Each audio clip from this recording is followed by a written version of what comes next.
It's a pleasure to be in Tampa. We're snowing in New Jersey. So thanks for having me. I'm going to start with a piece called New Grass.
Thank you.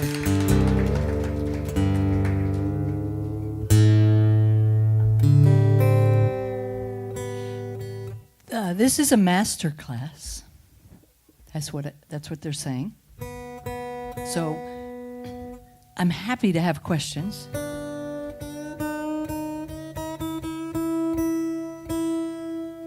And if you have none, I'm also happy.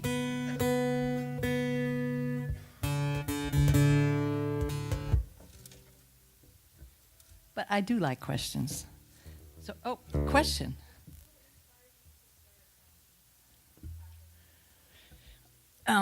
Who inspired me to start tapping the guitar while I play? I guess it was my hands. At the time when I started, I didn't really know of any other tapper slapper people. And that was a long time ago.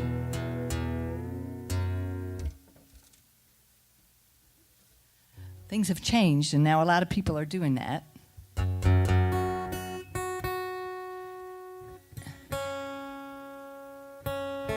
So do we have any people that are songwriters? We have Phil. Do we have any other songwriters?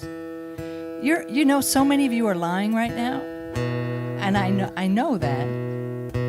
I know, because if you're in a guitar store anyway, even if you just came for this, I know you're a songwriter. How many of you write poetry? Kind of. We have a kind of, too. We have a one meek little halfway risen hand and a kind of. Okay, all right.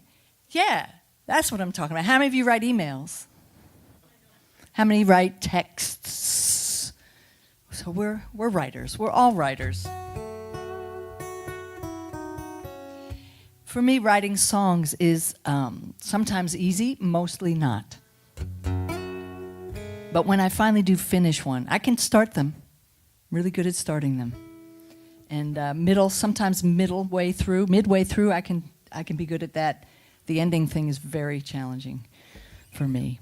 So at the beginning of a writing retreat that my friends offered me once in about the year 1999, I had dinner with my dad right the night before I was going to start this week-long. I was going to write lots of songs and finish them. And my dad and I had dinner, and he basically said to me, you know, you are such a perfectionist, because he was too. But anyway, he was thinking it got in my way all the time, you know. So he kind of bashed me a little bit. And I went back to the house and I wrote this. It's called Offerings.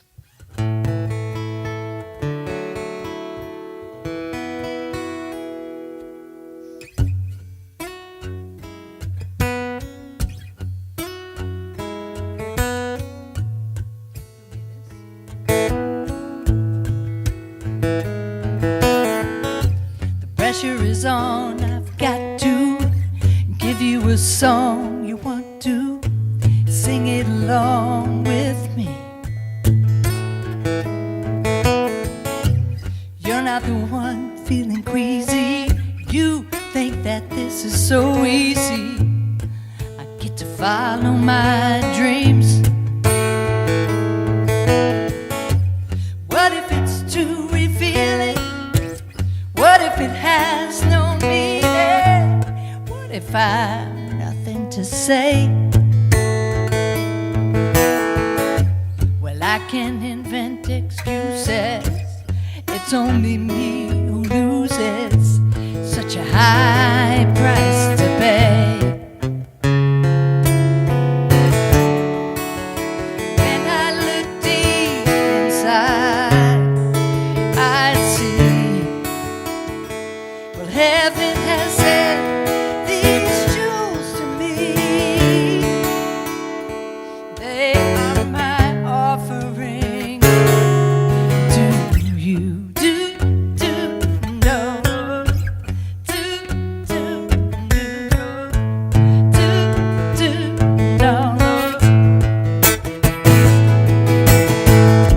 Well, my daddy said to me just last night, nothing's ever gonna be just right. Don't let it stand in your way. What if I just plowed through this, gave up the perfectionness, my spirit out to play? Well, can't I be bold and take a chance? Give up the long list of I can't remember the words is a very big one. I can't finish the song. I can't. You probably have your own I can't list. Too much rumination. I need a little bit of celebration. Wipe out these blues.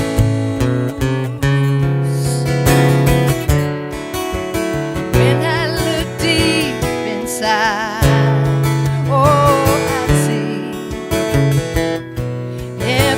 said these jewels to me. They are my offerings.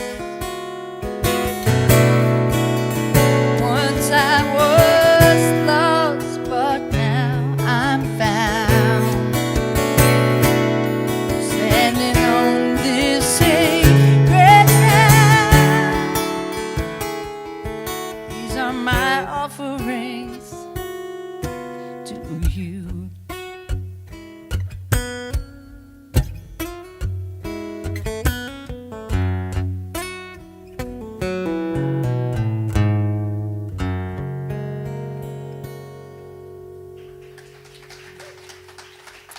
Thank you. There's a funny story about the lyrics. You know how you make up lyrics, like you listen to a song and you make up your own lyrics to them? So I played this song to my friend Nina when I just finished writing it. And the chorus goes, when I look deep inside, I see heaven has sent these jewels to me. These are these are my offerings to you. So I sang the song for her, and she was like, you know, it's nice and stuff, but like, what is that thing about heaven has sent these Jews to me? I don't really get it. Well, that was a long time ago. There isn't a day. I can never sing that song without thinking about the Jews. I mean, they are my people, but I didn't mean to put them in this song. So, God. So this is. How many of you play guitar? See that you're not shy about. You don't play guitar, Sean? Get out. Wow.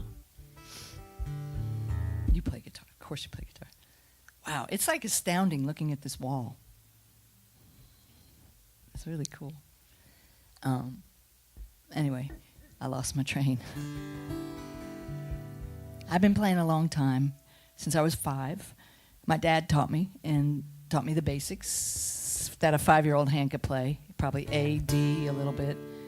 Truncated G, maybe. I don't know. Started playing then and loved it. And just kept learning from friends. And when I was about 12 years old, I heard a Joni Mitchell record. And it literally changed the trajectory of my musical life. Her guitars were different. They sounded different. My ears were just going crazy, like, why do they sound different? And I learned that she changes the tuning. So I decided I was just going to do it. I was just going to change the tuning. And I started with just drop D like we all do. We just drop the D. And then our D chord sounds much better. And that was really not enough for me. So I just started changing things.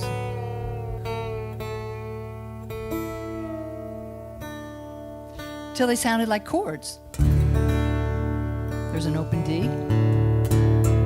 And I realized I just noodled and noodled and noodled around. And I realized you could get some really cool, beautiful chords.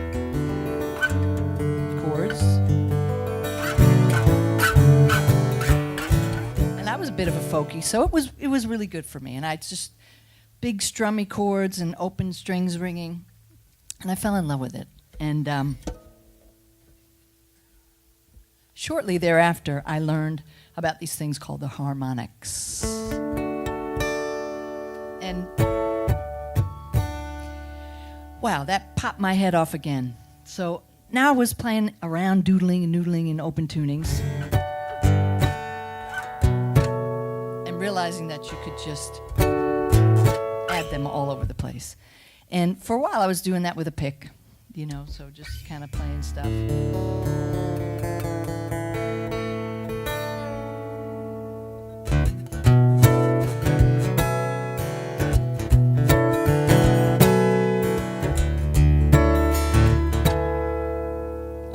This.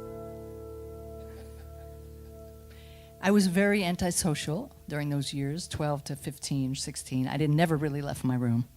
I went into the bathroom. We had a good echo. So my room and then the bathroom and then back to my room and the bathroom. And why did I need to do drugs? I didn't. It was really like a drug to me.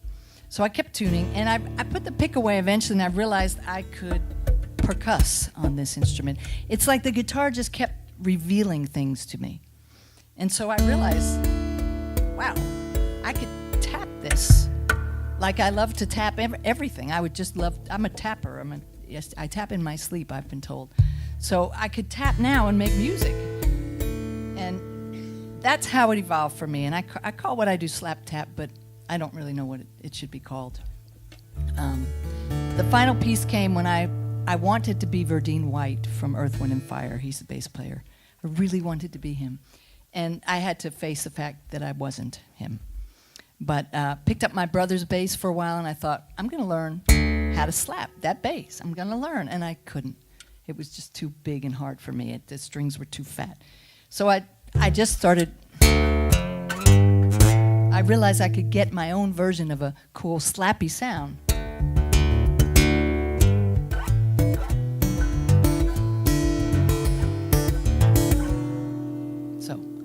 Slap tap. This is a piece called Joy. And that's the melody. That's the whole melody. Every once in a while, if I'm lucky, I can tap it out. I try. That's my goal.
Thank you. What's that tuning?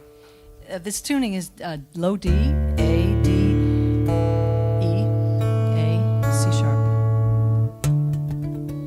Yeah, there's not a whole lot of songs I can play in that tuning because of that C sharp, but yeah. Sean. Well, you know what? I have about 12 that are favorites and that I use most often, but I've counted up to 37. I have to keep changing my bio. She's got 24 of her own tunings. Nope, 29. Nope, 32. Nope, 36. Nope, 37. And I don't mean to make them up, but they pop out because that's the way I get inspired. And a lot of times I just run to the guitar and something has to come out and I have to say something. I have to somehow express something in it. The way that I've come to do it is through the tunings.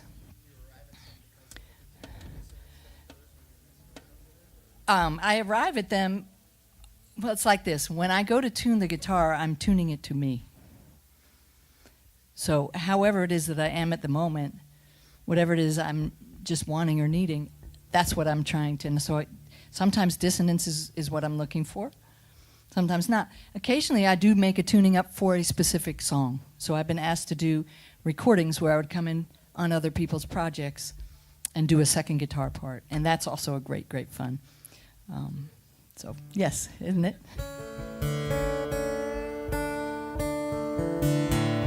So, any other questions?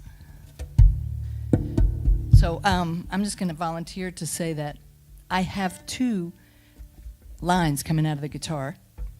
One is for an under-the-saddle pickup, which is a brand new pickup for me. I haven't used this brand. It's K&K, and it's Transcendence is the actual pickup, and I'm really loving it. Are you liking it, Tay? Really, really liking the sound of it. Can we hear it without the microphones for a second? So this is just the sound of the pickup.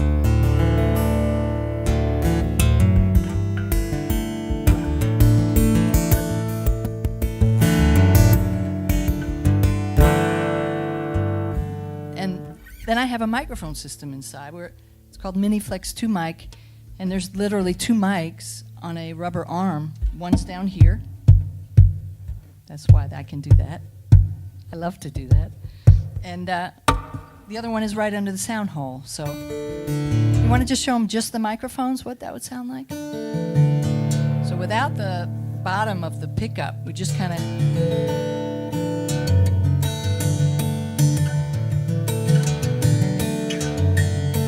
And then both...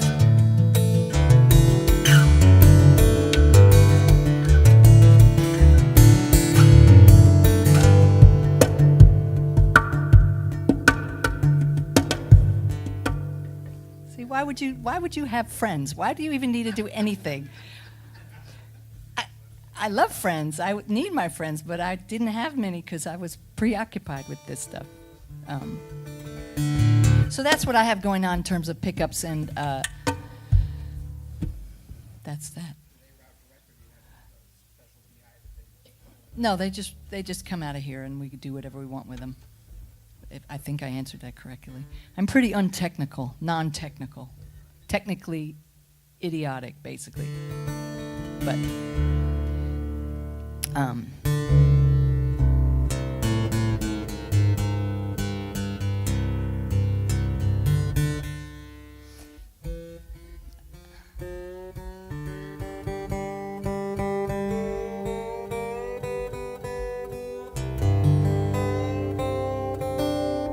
I know when out.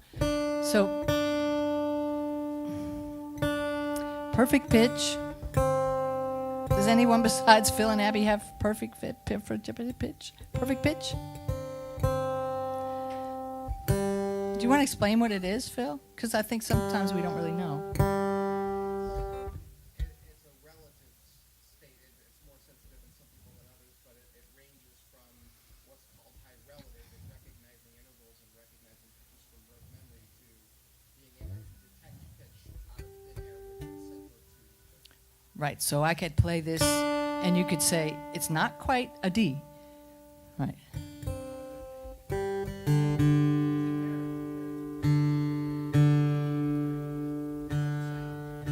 Right.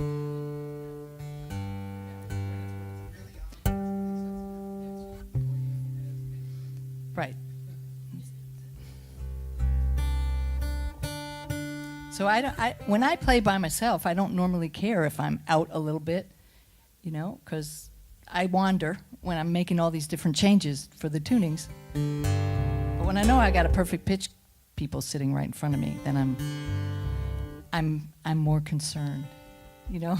I mean, it takes all the joy out of playing when you know you're torturing somebody because you're just slightly out of D.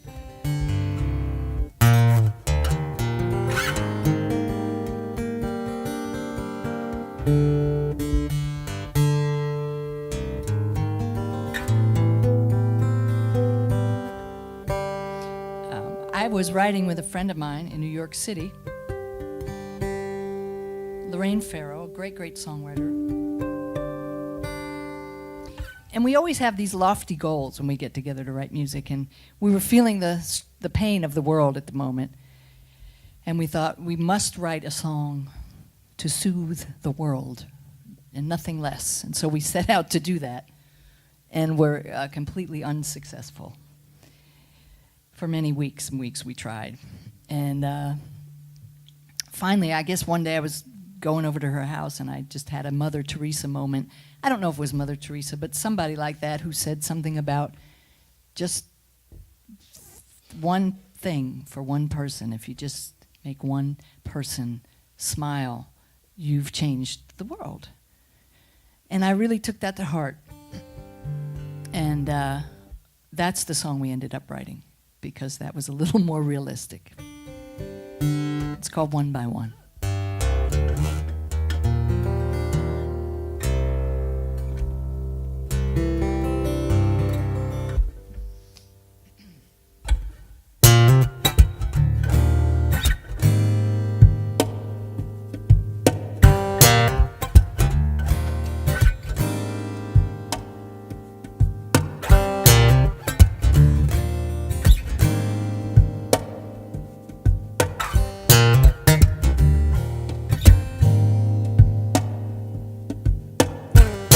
It's all about connection. I see you and you see me, starving for affection. We really need each other, forgetting to remember. It's just a social disease in this together.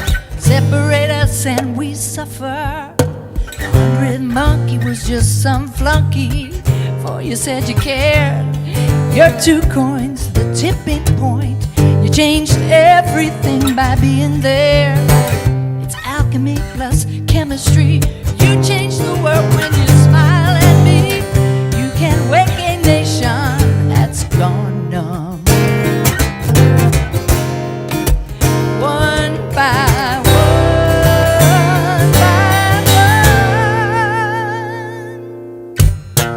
It's all about perception. What you believe is what you see. The world is your reflection. Is it the best it can be? Everybody's different, but every heart is the same. Wanting forgiveness, wanting to be whole again. If you've been listening but keep insisting who you are is not enough, take one step, one day, give somebody one hope. Watch you lift them up, you're the flame, a heart on fire. Don't you know you inspire every living thing under the sun? One by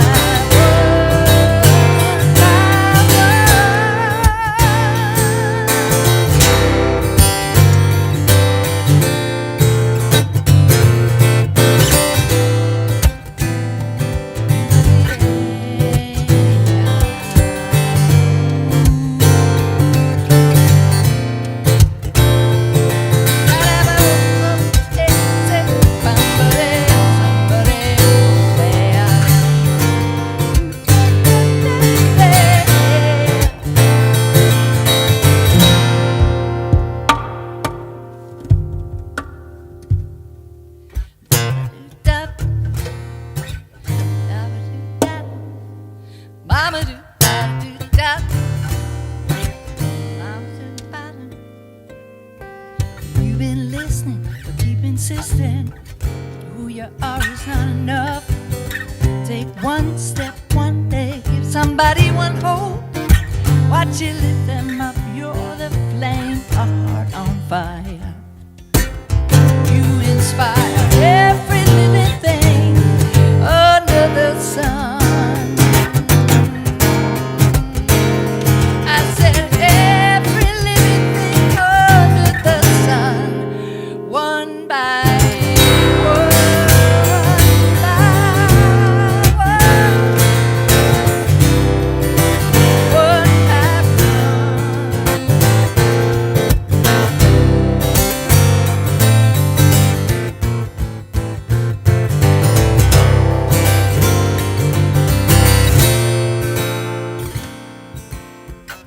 It's all about connection. We really need each other.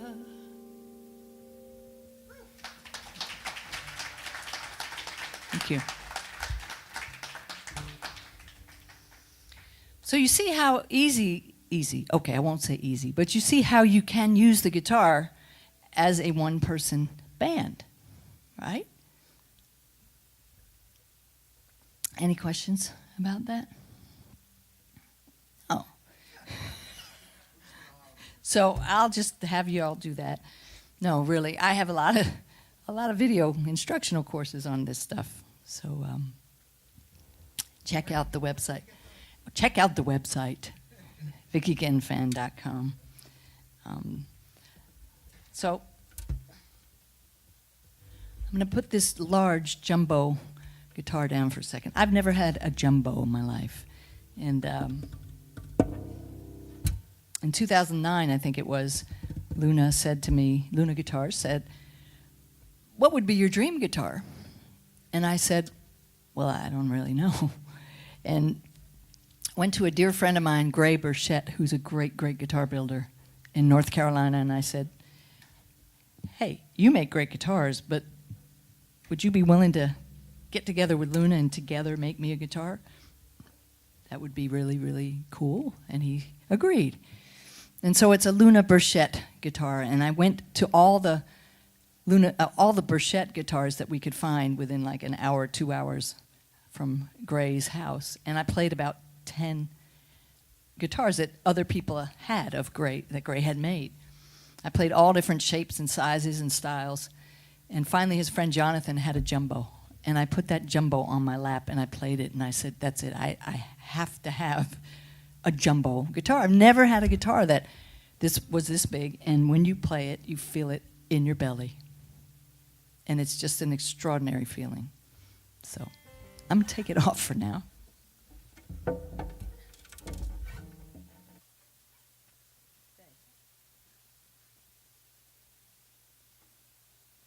And this is what happens if you put a guitar in the dryer.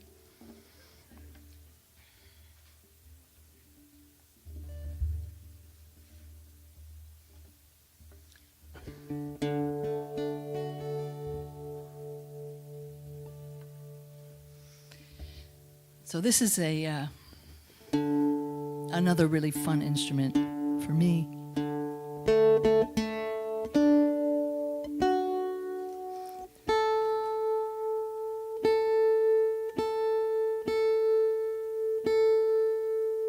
Come along. Stubborn as all heck when it comes to tuning.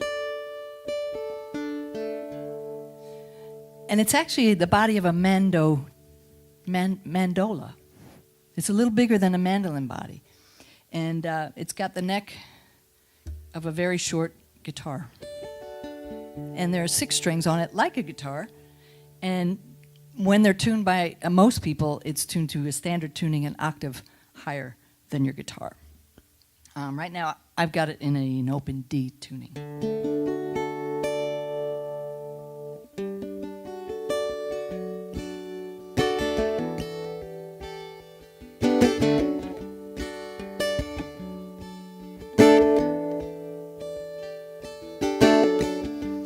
Took my love, I took it down. Climbed a mountain and I turned around.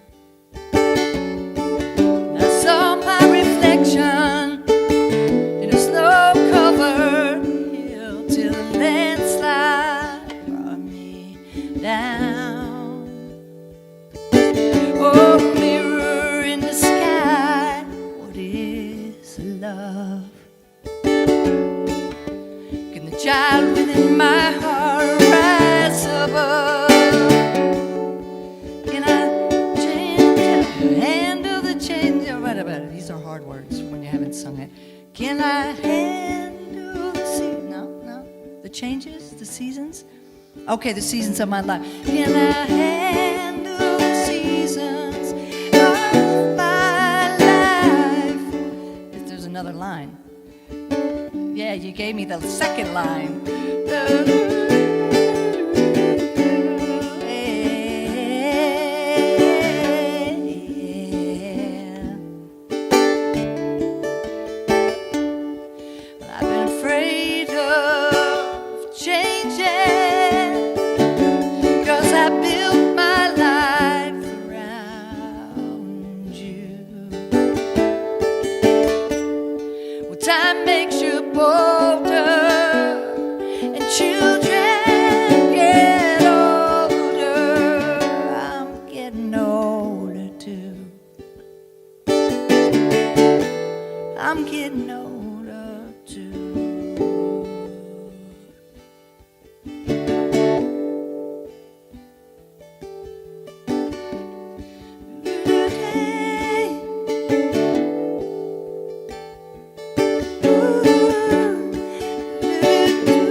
Thank you.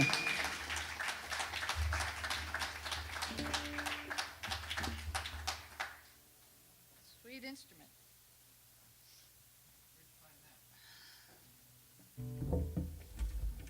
I found that instrument at a NAMM show on a stand. We were just freestanding in the middle of the room at the Gold Tone booth, and I just was drawn to it, so I went up to it and said, hey, and I asked it if I could tune it, weird, and it said, yeah, go ahead. And I just fell in love with it. We just fell in love with each other. So yeah, Gold Tone makes that instrument. Oh.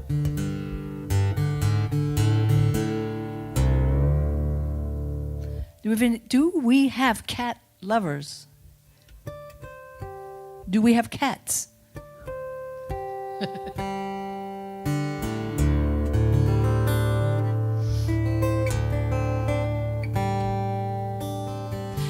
I haven't played this song in a while, but being here makes me think of, you guys make me think of this song.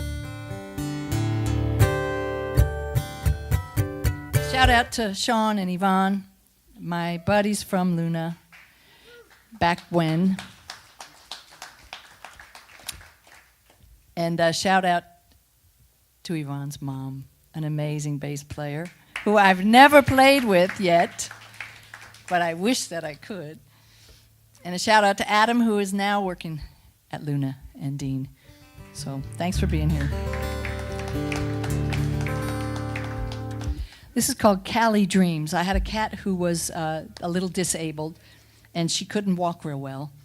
And she was very joyful, but she was very acrobatic. And the things she would do with her body, because she had to, were just insane. And I had to write music to it. So picture your favorite cat, basically really drunk, and just enjoying dancing.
Thank you.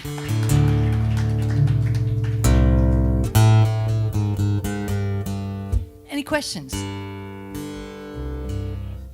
That was a D-A-D-G-C-D. So it was like a D-A-D-G-C-D-D-E-F-G. So it was like a sus4, a D sus4. Would we say that? I don't know. I've worked for the past 2 days trying to name chords nonstop, filming 2 new courses. Huh? What's that? Yeah. Well, I like to learn it afterwards, but okay.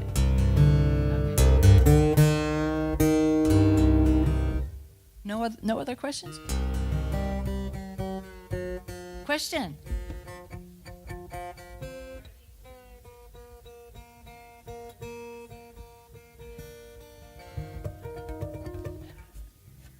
Did you hear the question?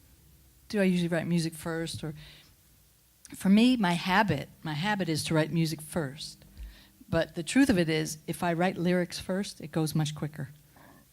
Excuse me. And I learned that from being in a songwriting class, where we got in the first day, and the teacher was like, no instruments. And she played us a track. She just played us some music. She's like, just go write lyrics. Write a whole song now. And it was so freaky to me, and I was so scared. But it was cool.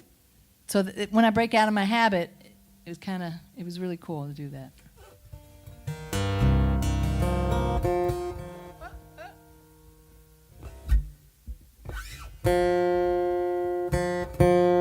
Come along here. Oh.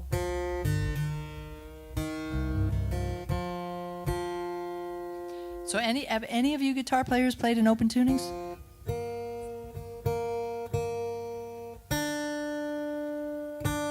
And it got any favorites?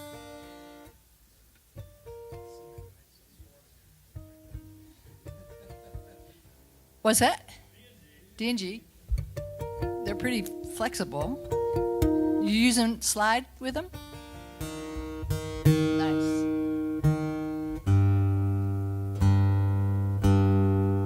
I lean towards the low C tunings. So this is one of my favorite tunings. It's a C minor 11.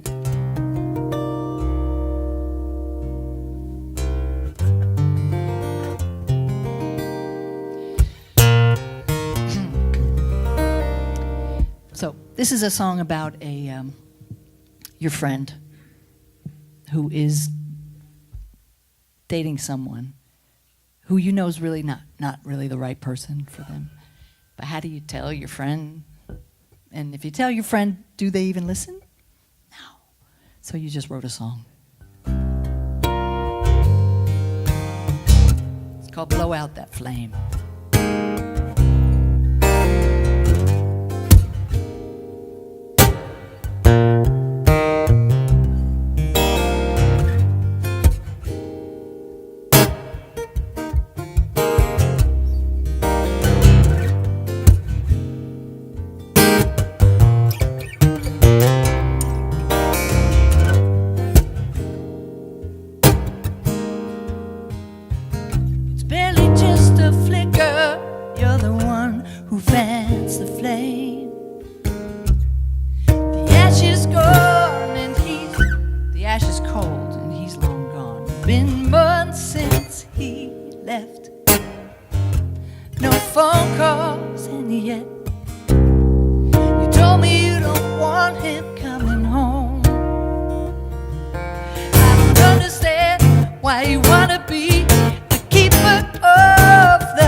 Romanticize the past.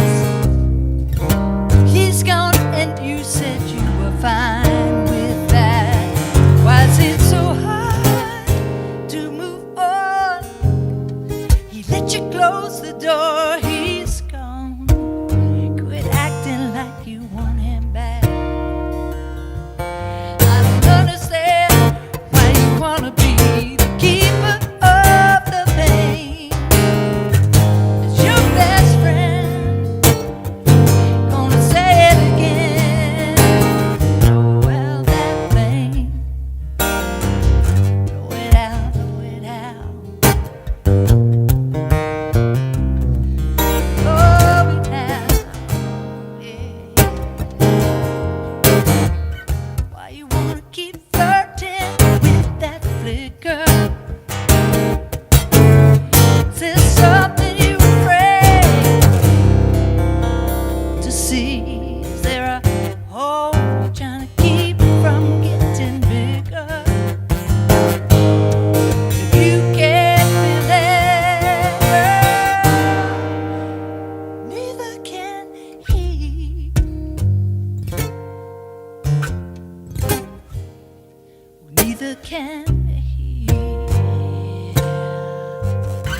understand.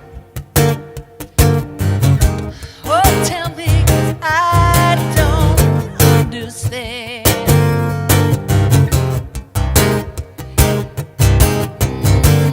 Why you wanna keep on holding on to the pain? As your best friend, gonna say it again. Blow out that flame. Come on. Blow it out, blow it out, blow it out.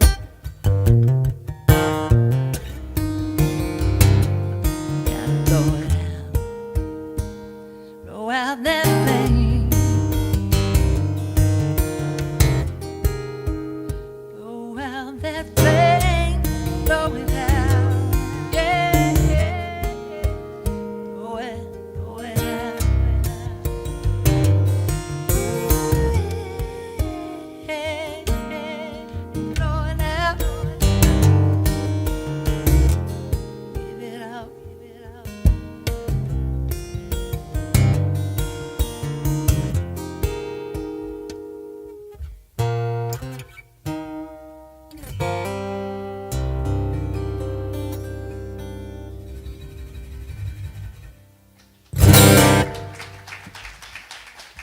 Thank you.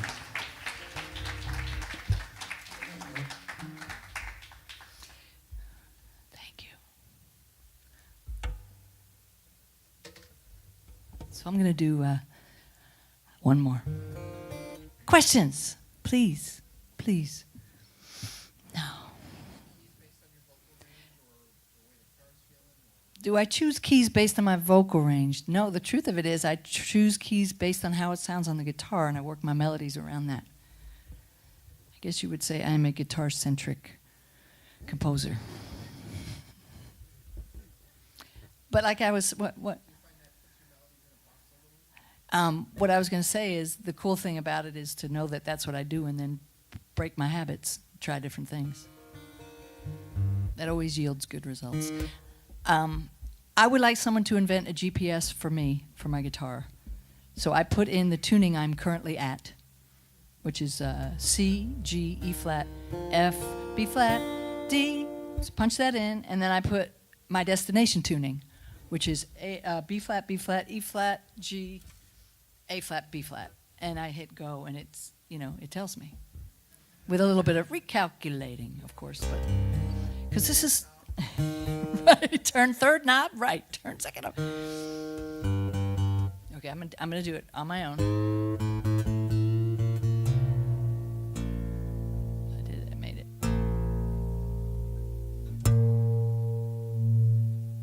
Oh, come on, come on. It's such a low note, my tuner just turned off. It just totally said, forget you. I'm out of here.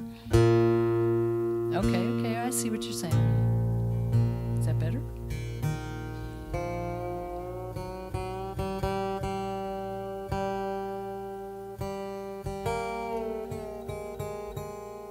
So I'll try to make this a short version of the story. Since mostly when you see people play guitar, they're not going to be doing all this crazy tuning. So I'm just going to indulge you one more time. Thanks for being here. And this is a weird tuning, all right? It's very, very low, and the strings are very unhappy, and they're saggy, and it's like, why? But it has a really special sound to me. Like, if you had to say that was a mood or an emotion, what would that sound like to you? Okay, the color mahogany. What? Any other, like, just unresolved? Did you say unresolved? Does it feel like sad, angry, mean-spirited? Hopeful. To me, it seems really hopeful. So I was at a show at NAMM, the NAMM show, and one of my career dreams had been shattered, and one of my wishes was that I could be on the magazine cover of Guitar Magazine, Acoustic Guitar Magazine, that I could be on the cover someday. That was a dream of mine. And in fact, I wasn't, and in fact, another female guitar player was. And I was really angry about it. And all the other words, resentful, hateful. I was hateful. I was hateful. I was rageful. I was so mad. And I was watching her play at the NAMM show, and that magazine had just recently come out, so like she was the thing. She was the thing at NAMM that year. And this is videotaped, I know. See, I love to tell my khaki story because I love Khaki King. But she helped me in a really weird way get this awesome tuning. So I was so jealous and just frustrated. Went back to my hotel room, and I picked up my guitar, and I said, as I often do to my guitar, give me something, baby. Come on, give me something, because I'm feeling really bad right now. And I thought it would give me some really riley, like icky, creepy kind of tuning, just angry, dissonant in an angry way. I thought that was going to happen. So that's how I felt. And I'm just tuning, and I'm tuning, and all of a sudden I end up here. I was very surprised. I was like, for real? That's what you're giving me now? And she's like, yeah, that's what I'm giving you. So I started fooling around. It's like, what could I do? And I was still feeling pretty awful. And I think the first thing I came up with on here was this little riff, which isn't particularly anything. It's just a riff. But that was how it started. And about 2.5 years later, I finished the song. And it has many pieces and many parts to it. But that song really became kind of a signature song for me. And it came in a strange way. Came out of me feeling really bad, and came out of me being, nearly homicidal. I mean, it was not a good moment. And that's sometimes the power of music can really transform. This song helped me win the 2008 Guitar Superstar competition. Guitar Magazine Superstar, whatever it's called. So really, the song has done me well. I'd like to end with it, and thank you all for being here. I know if anyone wants some signed copies or anything, or CDs, we're going to stick around afterwards over there in that direction.